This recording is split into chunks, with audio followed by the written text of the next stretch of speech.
যারা কি রান্না করবো, কি খাবে? চিকেন আর ফ্রাইড রাইস। ওকে।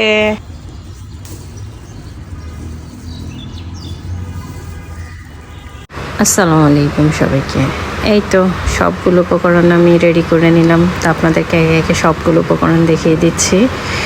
এই সবগুলো উপকরণ যদি রেডি থাকে তাহলে রাইস রেডি করতে একদম সময় লাগে না। এই হচ্ছে আমার থাই পাতাটা, আর এই যে আমি বরবটিটাকে একদম ছোট ছোট করে কেটে নিলাম। তো আসেন কীভাবে রেডি করে দেখা যাক।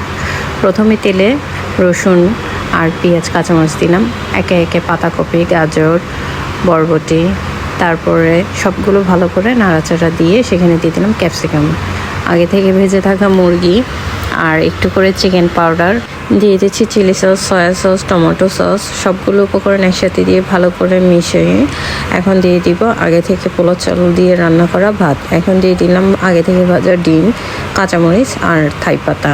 সবগুলো উপকরণগুলো যদি সবগুলো হাতের পাশে রেডি থাকে তাহলে রান্না করাটা একদমই কষ্ট হয় না, খুব সহজে রান্নাটা শেষ করা যায়। তো ফাইনালি আমার ফ্রাইড রাইস রেডি। তো পাশাপাশি চিকেন ফ্রাইটাও রেডি করে নিচ্ছি, তাদের আবার চিকেন ফ্রাই খুব পছন্দ। ইহান কেমন হয়েছে? মজা। হাই সিম যারা কেমন হয়েছে? অনেক মজা। তোমাদের মন মতন হয়েছে? দেখাই সবাইকে। বাচ্চাগুলো তো মজা করে খাচ্ছে, আপনারাও বাসায় ট্রাই করবেন, অবশ্যই অবশ্যই আমাকে জানাবেন। নর্মালি বাচ্চারা ভেজিটেবল খেতে চায় না, এইভাবে হলেও ভেজিটেবলটা খাবে। তো আজকের জন্য এতটুকুই, আল্লাহ হাফেজ।